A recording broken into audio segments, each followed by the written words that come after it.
warahmatullahi wabarakatuh. Selamat pagi adik-adik. Bagaimana kabarnya hari ini? Alhamdulillah sehat. Semoga kita semua selalu diberi kesehatan dan terhindar dari pandemi COVID ya. Hari ini tetap semangat ya untuk mengikuti pembelajaran secara daring pada mata pelajaran ekonomi kelas 11. Untuk mengawali pembelajaran kita pada hari ini, mari kita awali dengan berdoa. Berdoa mulai. Berdoa selesai. Oke, silakan adik-adik siapkan pena dan buku catatan terlebih dahulu ya. Silakan penjelasan yang penting pada video kali ini dicatat pada bukunya ya. Hari ini kita akan belajar mengenai pertumbuhan ekonomi.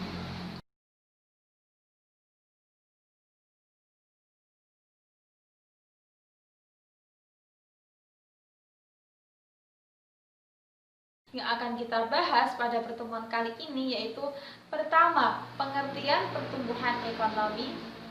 Dua, cara mengukur pertumbuhan ekonomi. Dan yang ketiga ada faktor-faktor yang mempengaruhi pertumbuhan ekonomi. Dan yang terakhir adalah teori-teori pertumbuhan ekonomi. Tetapi sebelum masuk pada materi selanjutnya, apakah kalian masih ingat kemarin kita membahas mengenai apa? Ya, betul. Pada pertemuan sebelumnya kita telah belajar mengenai pendapatan nasional. Apakah kalian masih ingat apa itu pendapatan nasional? Iya, betul. Pendapatan nasional adalah total nilai barang dan jasa akhir yang dihasilkan oleh suatu perekonomian dalam periode tertentu yang dihitung berdasarkan nilai pasar. Ternyata materi kemarin mengenai pendapatan nasional masih ada kaitannya dengan materi kita saat ini, yaitu mengenai pertumbuhan ekonomi. Wah, bagaimana itu? Yuk kita cari tahu pada video berikut ini. Pertama, kita akan membahas mengenai pengertian pertumbuhan ekonomi. Komponen pendapatan nasional atau gross domestic product ternyata telah menjadi tolak ukur atau indikator yang menunjukkan pertumbuhan ekonomi suatu negara. Lalu, apa sih pertumbuhan ekonomi itu?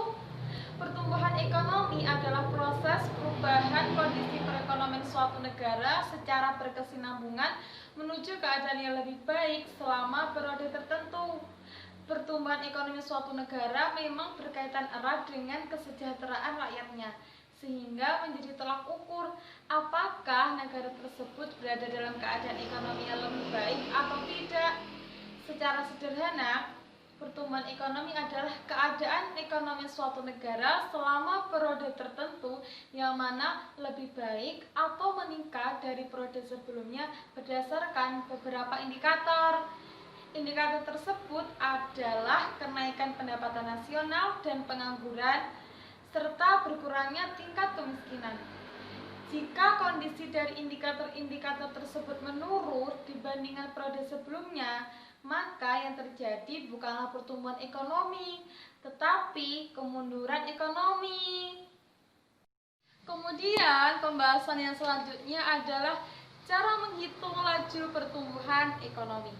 Laju pertumbuhan ekonomi suatu negara dapat dihitung menggunakan indikator atau tolak ukur pertumbuhan ekonomi, yaitu pergerakan PDB, yang mana dapat dirumuskan seperti persamaan berikut ini, yaitu PDB tahun T dikurangi PDB T-1 atau PDB tahun sebelumnya yang dijadikan tahun dasar, kemudian dibagi PDB T dikali 100%. Nah, berikut ini ada contoh soal dalam perhitungan laju pertumbuhan ekonomi. Silahkan simak dan perhatikan ya.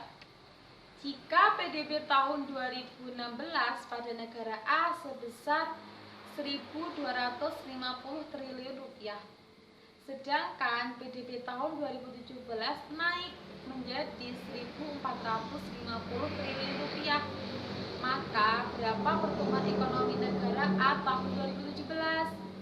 Jawabannya cukup mudah, yaitu PDB tahun 2017 dikurangi PDB tahun 2016 dibagi dengan PDB tahun 2016 dikali 100%. Nah, jawabannya ini 1450 dikurangi 1250 dibagi 1250 dikali 100%, hasilnya 16%. Bagaimana? Sudah paham sampai di sini?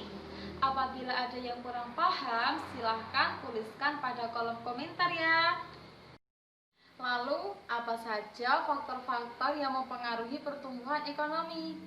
Faktor-faktor yang mempengaruhi pertumbuhan ekonomi ada faktor internal dan faktor eksternal. Mari kita bahas satu persatu. Faktor internal yang mempengaruhi pertumbuhan ekonomi itu ada sumber daya alam. Sumber daya alam merupakan faktor yang dapat dengan mudah digunakan untuk mengembangkan perekonomian suatu negara.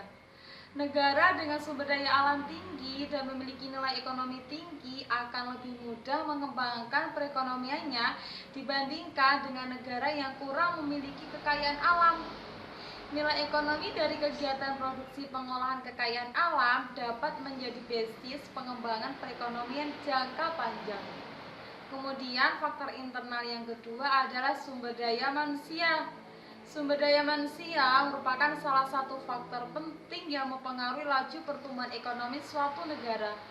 Sehingga kuantitas dan kualitas dari sumber daya manusia juga perlu diperhatikan, baik dari segi jumlah, segi kualitas, kesehatan, dan keterampilan. Faktor internal yang ketiga adalah barang modal. Barang modal menjadi penting dalam pertumbuhan ekonomi karena dengan barang modal lah sebagian produk dari berbagai industri dapat dihasilkan. Barang modal dapat mempertinggi efisiensi pertumbuhan ekonomi. Semakin tinggi barang modal, semakin tinggi pula produksi yang dihasilkan dalam suatu perekonomian. Nah, faktor internal yang keempat adalah teknologi.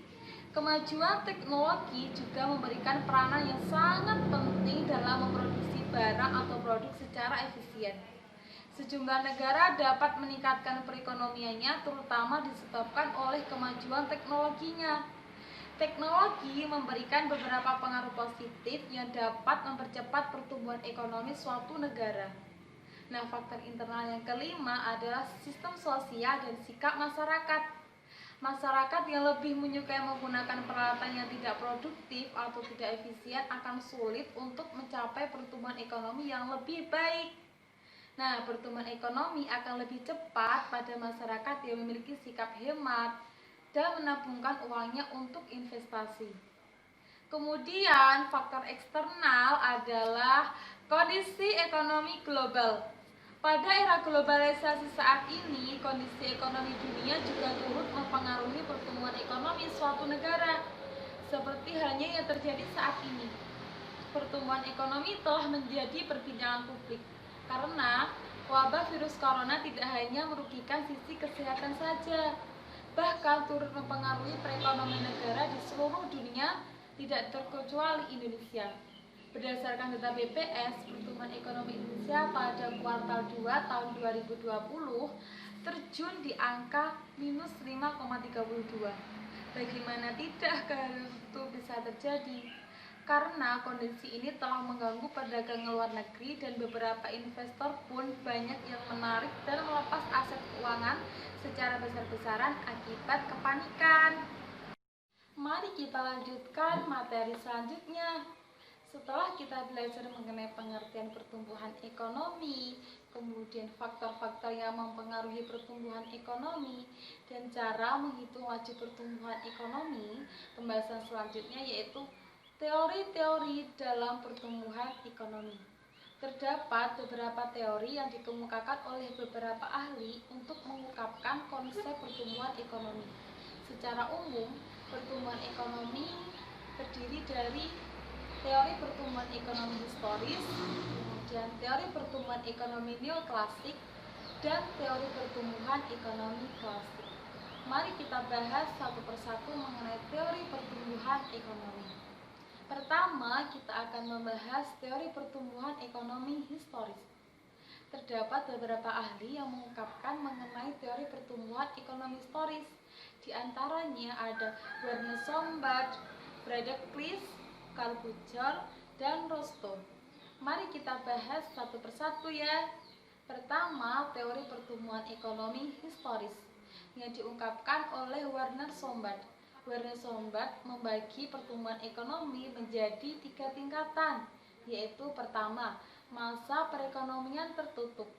Pada masa ini, semua kegiatan manusia hanya semata-mata untuk memenuhi kebutuhannya sendiri. Kemudian tingkatan yang kedua adalah masa kerajinan dan pertukangan. Pada masa ini, kebutuhan manusia semakin meningkat, baik secara kuantitatif maupun kualitatif, akibat perkembangan peradaban. Pada tahap ini sudah ada pembagian kerja sesuai dengan keahlian masing-masing dan menimbulkan pertukaran barang dan jasa. Nah, tingkatan yang ketiga adalah masa kapitalis. Pada masa ini muncul pemilik modal. Nah, produksi yang dilakukan oleh kaum kapitalis tidak lagi hanya sekedar memenuhi kebutuhan, melainkan sudah bertujuan untuk mencari laba. Tokoh historis yang kedua adalah Friedrich List. Menurut Friedrich List, pertumbuhan ekonomi suatu bangsa dibagi menjadi 4 tahap, yaitu pertama, ada masa berburu dan pengembara, yang kedua ada masa berternak dan bertani, yang ketiga ada masa bertani dan kerajinan, dan yang terakhir adalah masa kerajinan, industri, dan perdagangan. Nah, tokoh historis yang ketiga adalah Karl Bucer. Menurut Karl Bucer, pertumbuhan ekonomi suatu bangsa dapat dibedakan menjadi 4 tingkatan, yaitu ada pertama, masa rumah tangga tertutup, yang kedua adalah rumah tangga kota, yang ketiga ada rumah tangga bangsa, dan yang keempat ada rumah tangga dunia. Kemudian tokoh historis yang keempat adalah Rostow. Rostow mengungkapkan teori pertumbuhan ekonominya dalam bukunya yang berjudul The State of Economic Growth, bahwa pertumbuhan ekonomi dibagi menjadi 5, yaitu pertama, ada perekonomian tradisional. Ciri-cirinya, masyarakat mempunyai struktur perkembangan dalam fungsi produksi yang masih sangat terbatas. Kemudian, tahap yang kedua adalah perekonomian transisi. Ciri-cirinya, pada tahap ini masyarakat sedang dalam masa transisi dan mulai menerapkan ilmu pengetahuan modern ke dalam fungsi produksi baru, baik dalam bidang pertanian maupun bidang industri. Kemudian, tahap yang ketiga adalah perekonomian lepas landas. Ciri-cirinya, pada tahap ini industri-industri itu baru berkembang dengan cepat dan industri yang sudah ada mengalami ekspansi dengan cepat. Kemudian tahap yang keempat adalah perekonomian menuju kedewasaan. Pada tahap ini, tingkat perekonomian menunjukkan kapasitas bergerak melampaui kekuatan industri pada masa take off dengan penerapan teknologi modern. Nah, kemudian tahap yang terakhir yaitu tahap kelima, yaitu perekonomian dengan tingkat konsumsi tinggi. Pada tahap ini, sektor industri telah berjalan dengan baik sehingga tidak ada lagi masalah pada kegiatan produksi.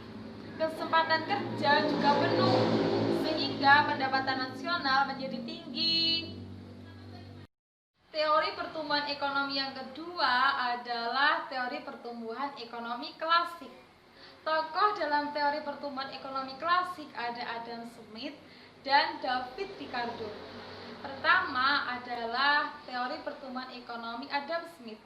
Adam Smith berpendapat bahwa pertumbuhan ekonomi akan berkembang saat jumlah penduduk meningkat.